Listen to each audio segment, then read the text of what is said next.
F, Department Activity Report, Secretary Wasley. Secretary Wasley will provide a report on recent department activities. Secretary Wasley. Thank you, Chairman Wallace.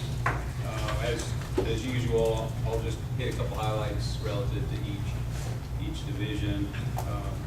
We'll start with the Director's Office. The department has begun the process of developing a plan to design a new strategic plan and implementations plan with a goal to complete it before the legislative session in February of 17.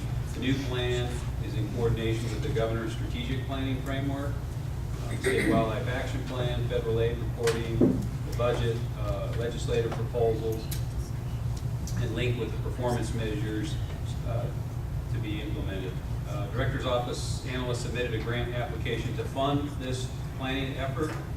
Consulting firm will help facilitate that, as well as leadership and key personnel. The RFP has been published in newspapers and is on Purchasing Division's website, and we should have a selected vendor before the end of the month. The license simplification, which you'll be hearing about here in a few minutes, the bill drafting has begun. It'll be submitted as a budgetary BDR, which means that it'll be dropping late in the legislative session, unlike policy-only bills.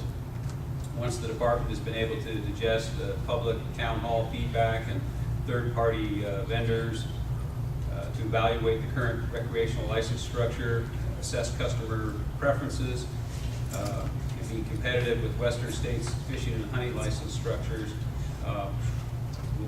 we'll incorporate that into the language. The housekeeping BDR was submitted and approved to reduce the outdated reports and eliminate the publishing in local newspapers of proposed game seasons and quotas, and to develop a confidentiality statute to protect reporting party information when seeking assistance from the Department of Wildlife. To be more specific there, some of the challenges we've had with individuals reporting, for example, with urban wildlife concerns, I guess some folks have been reluctant to report and seek our assistance for fear of harassment or retaliation from their neighbors, depending on what action the department takes. Additionally, the department will be looking at simplification to the aquatic invasive species fees to set them simply by motorized and non-motorized, regardless of residency, as well as an option to purchase for multiple years for both boat registration and possibly the AIS decal. So this is all kind of under the guise of simplification. Presently, boat registration is an annual endeavor, and the AIS decal is separate for resident, non-resident, motorized, non-motorized, adding some complications to that. The operations division, the department offers hunting and fishing licenses and associated stamps through a variety of sales avenues, to include at our 7 customer services offices, over the internet, and by phone. In the near future, a mobile-friendly sales process will also be available. Most of our sales activity occurs through our 85 licensed agents statewide. We're working on establishing new or additional agents at such locations as Laughlin, Wells, Denio Junction, Lake Tahoe, and Minden. Additionally, we have a few agents who've been limited to paper license sales only due to in-house technical limitations. The good news is that a number of these vendors will soon be able to offer electronic license sales, which provides the customer with a popular credit card style license. Those locations are Smith Grocery Store in Wendover and the Walmart in Fernley. From the game division, the WAFWA meetings, game division staff attended several WAFWA committee and working group meetings in Cody. The wildlife chiefs met on Saturday, July 23rd. The mule deer and wild sheep working groups met on Sunday, the 24th. The directors approved several products from the mule deer working group, to include additional mule deer fact sheets, as well as the movement barriers document. Those were distributed to the states that had yet to receive them. The wild sheep working group continued development of the West-wide disease management venture, also known as DMV. You may hear us reference that going forward. And NDOW staff biologist Mike Cox was introduced as the new chair of this group to the directors, due to the outgoing chair's retirement from Texas Parks and Wildlife. Human Wildlife Conflict Committee was briefed on the progress and development of 2 conflict projects being developed through the Association of Fish and Wildlife Agencies Human Wildlife Conflict Working Group, which is chaired by NDOW's Game Division Administrator Brian Wakely. Private lands coordination meeting occurred during August 3rd to August 5th. Game Division personnel involved in developing recommendations on special elk incentive tags, elk damage disbursements, and deer and antelope compensation tags met in Ely to discuss methods for improving consistency and service. The group also discussed methods by which to reduce hunter crowding and increasing harvest success during hunts designed to reduce elk populations. Predator plan activities, the department staff has reached out to the Predatory Animal and Rodent Committee to to provide an update on activities associated with the predation management plan. The park apparently has no intent of meeting this summer, therefore we likely won't receive any input. Work and financial plans with Wildlife Services has been developed, and department staff will be meeting within the next week with Wildlife Services to outline the scope of the work plan. Domestic sheep were removed from the Shawabis. Wildlife Services lethally removed 2 domestic sheep rams observed in the Shawabi range about 2 weeks ago. The department game biologist observed these animals from about 10 yards, and the removal occurred the following day by Wildlife Services. Samples from both animals were delivered to the Department of Wildlife Health Specialist. Test results thus far indicate the animal did not have Mycoplasma ovinomia. Fisheries Division. AIS stations at both Rye-Patch and Lahontan will have reduced service or closures soon, primarily because of low water levels. Other stations in northern Nevada will continue operating on normal schedules through September or October. The AIS crews at Lake Mead have performed over 300 full boat decontaminations so far in 2016, despite reduced access to the station at Lahontan Reservoir. There's been over 250 decontaminations since May 1st. Most of those were engine flushes. Progress is continuing with recovery of Lahontan cutthroat trout in the eastern region with completion of a major project to remove non-native trout from Marysville Creek in the Toyabe Range. Pure LCT remain in the Marysville Creek headwaters and are expected to expand into the renovated downstream reaches. Western region biologists have also confirmed that native red band trout still occur in 12 Mile Creek on the Nevada-Oregon border. This is the only native red band population remaining in northwestern Nevada. Newmont Mining is conducting an aquifer stress test at the Long Canyon mine site in Goshute Valley in Elko County. That'll involve pumping up to 6,000 gallons a minute for up to 30 days adjacent to springs that have populations of native relic dace that have been proposed for ESA listing. Newmont worked closely with NDOW and the U.S. Fish and Wildlife Service to develop a monitoring and management plan to avoid impacts to the springs. We are on day 10, and so far no significant issues have come up.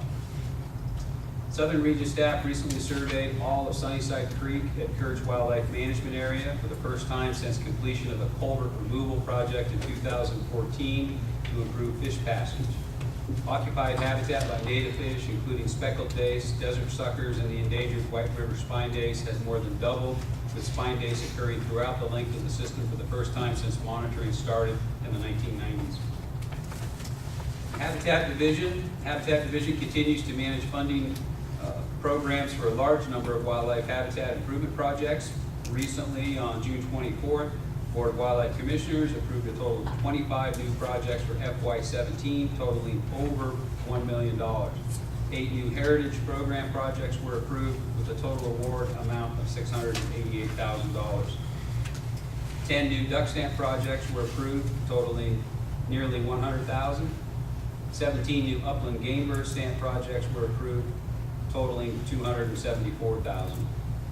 NDOW's Director's Office and Division Chiefs approved an additional 15 new FY17 habitat conservation fee projects that have a total award of approximately $700,000. Construction continues on the Walker River Restoration Project at the south end of the Mason Valley Wildlife Management Area. Otis Bay Ecological Consultants has been working on restoring sinuosity on approximately 2.5 miles of the Walker River since June. This is intended to improve riparian habitat conditions. Work is expected to be completed by late August. Truckee Carson Irrigation District Board of Directors has reduced water allocations to 75% this year for the Carson Lake wetlands, with water deliveries expected to end around the middle of October. NDOW has started taking water deliveries in late July and is currently flooding up the Big Water and Rice units for the upcoming waterfowl season. The Water Development Program, 350 small and big game guzzlers were aerially maintained in June and July. Pine Forest Guzzler was completed June 4th. Goshute Wilderness Guzzler was completed July 30th. Horse Thief Chaining Guzzler was also completed. Goshute South Big Game Guzzler should be completed by August 12th, which was yesterday. Board Canyon is scheduled for August 19th. Pinyon juniper thinning and removal work is ongoing at Spruce Mountain, Atlanta Road, Combs Creek, and South Steptoe Valley and Pine Nut Mountains. These projects include hand thinning, mastication, and chaining. Total acreage for current treatments is approximately 19,000 acres. There are a number of new PJ removal projects currently being analyzed via the NEPA process and should add approximately 25,000 acres of treatment in the Ely and Elko BLM districts. Southern region habitat restoration efforts continue with post-fire restoration efforts at Guzzler sites in Cane Springs Valley, Lincoln County, and at the City of Henderson's Bird Viewing Preserve. Just a point of clarification on the pinyon juniper chainings and treatment. A lot of the pinyon juniper distribution now is significantly greater than what it was prior to pre-European settlement. It's believed that there's 150 million acres of PJ that occupy the Great Basin, which is not 150 million acres, but the current extent of PJ is over 3 times what existed 150 years ago. Law enforcement voting season is still in full swing, and our arrest numbers are up slightly from 2015 and 2014, with 7 operators arrested so far this year by Nevada game wardens for operating under the influence. 4 of these arrests are from Lake Mead in the Colorado River system, 2 from Lake Tahoe, and 1 at South Fork Reservoir near Elko. Game wardens arrested Zachary Holdaway on July 23rd for several charges relating to the poaching of a large bull elk near Pioche in August of 2015. This was a case for which we previously released a photo seeking suspect information. The photo showed 2 people on an ATV and happened to be captured on a trail cam well after midnight. The bull was shot and left to waste with its head and antlers cut off. Charges include a felony for killing the bull without a tag and out of season, and misdemeanors for trespassing, waste of game, and using an artificial light. Holdaway, age 26, was arrested in his hometown of Cedar City, Utah, and booked into Iron County Jail. 2 days later, after extradition proceedings, a family member posted bail on the amount of $10,500 at Meadow Valley Justice Court in Pioche for his release.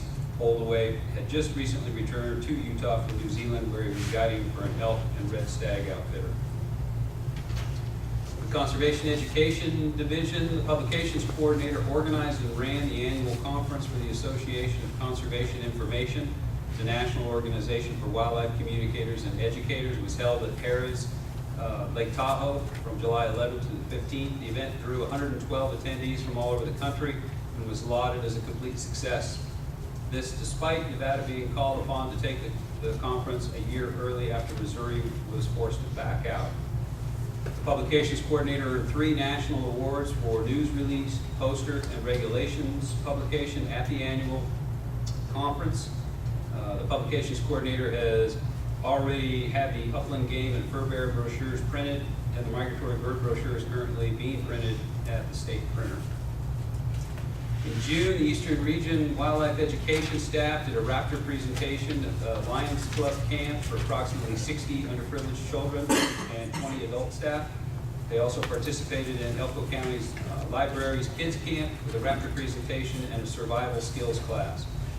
Over 2 days, approximately 55 children and a half dozen adults built survival kits, practiced survival skills, including fire making. 2 fly fishing clinics have been held so far this summer. Staff took advantage of the newly rejuvenated Zanino Jigs Reservoir that we visited in June for a still water clinic, as well as holding a stream clinic in Lamoille Creek. Eastern Region Con Ed staff participated in the Bruno River Wildlife Management Area cleanup and worked with a local group from the Rocky Mountain Elk Foundation to remove approximately 1.5 miles of barbed wire fencing from that wildlife management area. Urban wildlife calls remain steady in the southern region. Coyote-related calls continue to account for most of the calls. Staff has handled multiple media inquiries and reports of pets being eaten by coyotes. Program activities included assisting the public in providing educational presentations on living with wildlife and keeping wildlife wild. Southern Region Urban Wildlife Coordinator received 2 reports of a mountain lion in the vicinity of Painted Desert Golf Course. The reports came in on July 11th and July 28th. An additional lion sighting was reported on June 29th at Kellogg Park. Southern Region staff has been working on messaging for urban wildlife. The chosen tagline is Keeping Wildlife Wild, with 5 subpoints. Consider their space, look, don't touch, check your pets, never feed wildlife, and clean your space. The Urban Wildlife Program has been analyzing data from call logs that have been collected over the last 10 months since 2 new positions were created and funded by the state legislature. This information is used to create a map, a GIS map, as well as charts to create visual representation of the location and species that generate most conflicts. Coordinators use this information to tailor their education efforts to areas where the most issues are seen. Recent education efforts in the Western region include assisting Carl Lackey with distributing Bear Logic signs to neighborhoods and businesses who are taking the appropriate steps towards preventing conflicts with bears. Ongoing presentations are given throughout the year to educate communities on the most common conflicts in their region, which are often bears, deer, or coyotes. Western region is facing its usual midsummer issues and opportunities. Black bears will soon be coming down from the hills looking for ripening fruit in western Nevada urban interface areas, and this will lead to increased concerns from citizens for public safety. Coyotes become a big issue in late summer in northern Nevada, and calls are already increasing as July ends and August begins. We'll work with northern Nevada media to increase awareness of these issues as they pop up. The Wildlife Diversity Division field work within the Carson Range and the Tahoe Basin are still going full swing, with a seasonal crew conducting intensive ground surveys for northern goshawks and California spotted owls, continuing to monitor northwestern pond turtles in the Carson River. In southern Nevada, we'll have completed surveys for endangered southwestern willow flycatchers and yellow-billed cuckoos. I can't say the word cuckoo without smiling. We have an increased number of nests with flycatchers that require more extensive monitoring. These nests did eventually successfully fledge young. Reptile monitoring is also in full swing. Nightly road surveys in the Red Rock area of the Spring Mountains, as well as Gila Monster radio tracking. Both of these efforts have many volunteers participating, private citizens that are putting many hours into helping us better understand both reptile diversity as well as population status. We have 10 Gila monsters that we are tracking, 3 of which are new to the study this year. We also conducted a concentrated search for Panamint alligator lizards in the White Mountains. This species has only 1 confirmed record in the state. While we did not detect any Panamint alligator lizards, we did document several other species in the area that were previously unknown. 2 staff from Diversity were able to attend the Western Association of Fish and Wildlife Agency meeting in Cody. The Crucial Habitat Assessment Tool, also known as the CHAT, was the highlight for the Diversity Division. Our staff has assumed leadership roles in designing and implementing the CHAT from the beginning and continue to play a key part in applying the tool to various projects, keeping the system up to date, and making sure users are educated in the value of this tool in protecting wildlife. As you've already heard, the Blue Ribbon Panel and its recommendations for comprehensive wildlife funding continue to be a topic that's frequently discussed. Most meetings have presentations about the recommendations, including the current status of H.R. 5650, the House bill that is bringing these recommendations to Congress. Currently, supporters of H.R. 5650 are seeking co-sponsors to the bill. The Nevada Board of Wildlife Commissioners' resolution of support for the Blue Ribbon Panel recommendations was a topic frequently discussed, and several other states are interested in pursuing similar actions, including Washington, Oregon, Colorado, Idaho, and Montana. That's all I have, Mr. Chairman. Thank you. Thank you, Director Roosevelt. Any questions or comments? Just a quick question. Director Wassel, you mentioned that the person charged with poaching case in Mr. Nevada was working for an outfitter in New Zealand. If that case, if there's a conviction obtained, are we permitted to notify New Zealand officials of the conviction? And I know we have, different issues with states. Right, I don't know that the Wildlife Violators Compact extends internationally. I suspect Maybe it may Chief Ward, not, but I. Turnipseed, Chief Game Warden Tyler Turnipseed for the record. Yeah, Commissioner Johnson, we don't have any mechanism at this point to affect any sort of license revocation internationally. I do know that the press release got picked up by the biggest newspaper in New Zealand, interestingly, so I suspect that outlet is aware of the case, but as far as any information sharing, we don't have anything in place across national borders. I understand there may not be the cross-border licensing type arrangement, but if there's no prohibition on notifying of New Zealand officials of the conviction in Nevada, I encourage the department to at least notify them of the results of the case. So you can write a letter, Tyler. I was thinking we could just go and tell them. I support Feels like a field trip. Congratulations on that case, that's good work.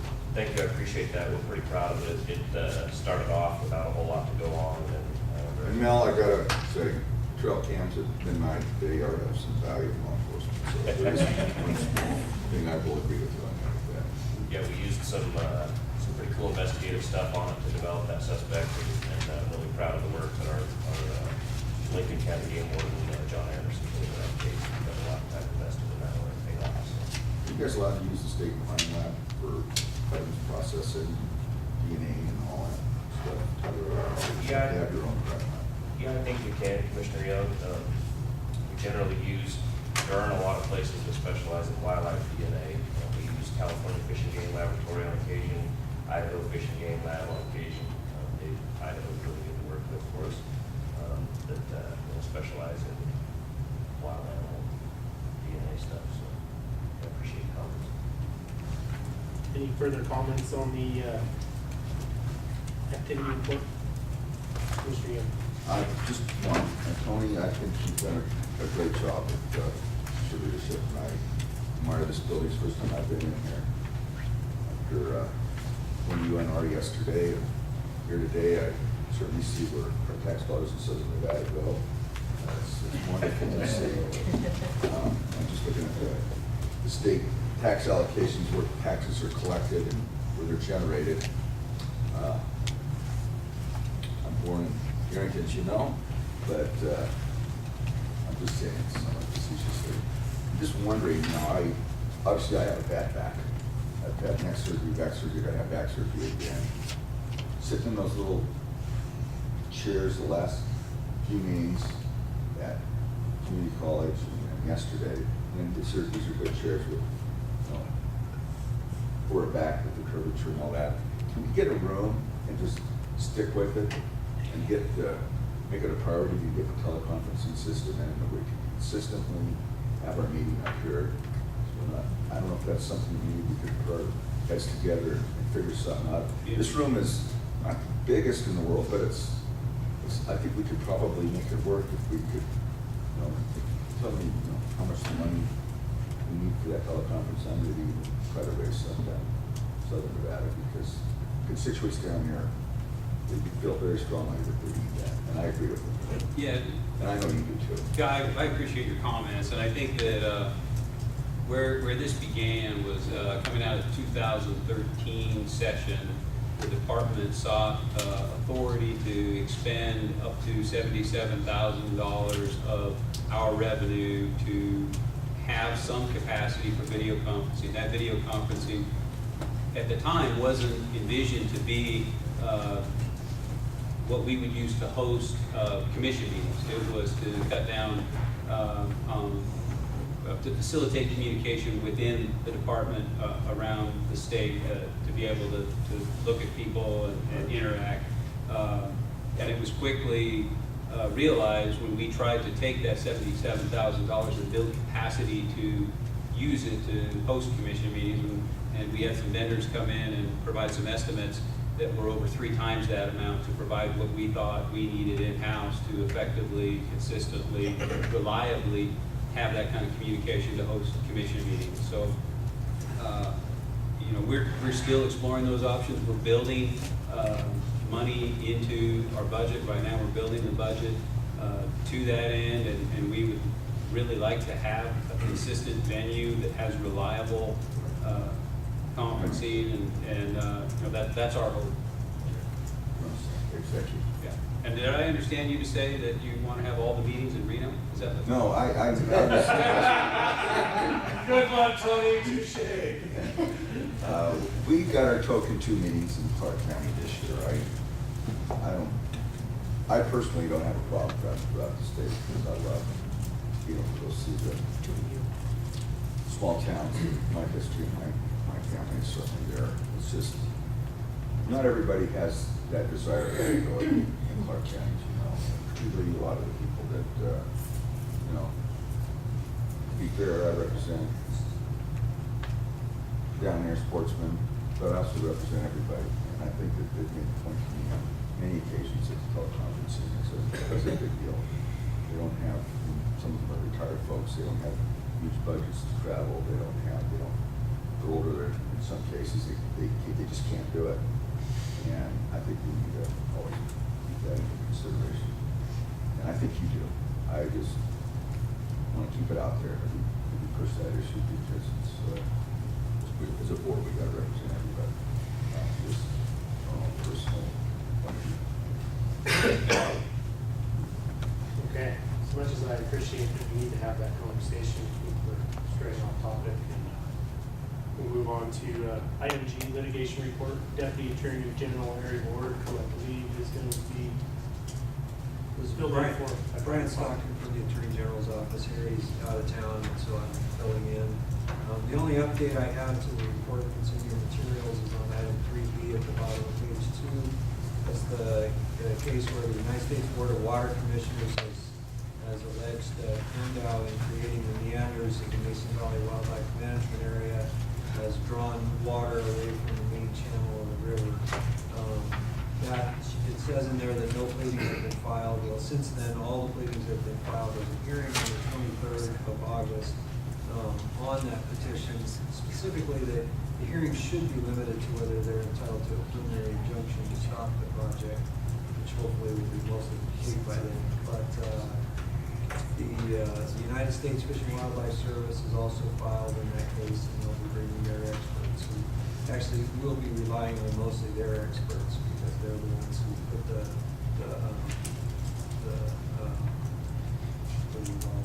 the monitoring units, or the special name, transducers in the river, so that they can track the water above the project and below the project to see if there's any loss due to the project. Really, it's complicated, but there's a hearing. But the United States has filed a motion to release Judge Jones from the case, and so I haven't heard any update on that, so that the hearing may be vacated for that reason and assigned to a new judge. And that's all. Thank you, Mr. Stockton. Any questions? Any Commission? Commissioner, make a couple of them quick. So is this the same Judge Jones that was involved in the H case? Yes. Okay. Number one. Number two, so you're trying to put water back into the original channel, but because now we're gonna have water in there and it's seeping into the ground. Well, That should be probably, is that, what, am I missing something? Well, the data shows that the actual difference in, see what they did is after the decree was entered, so this is gonna be the channel that the river was in at the time the decree was entered.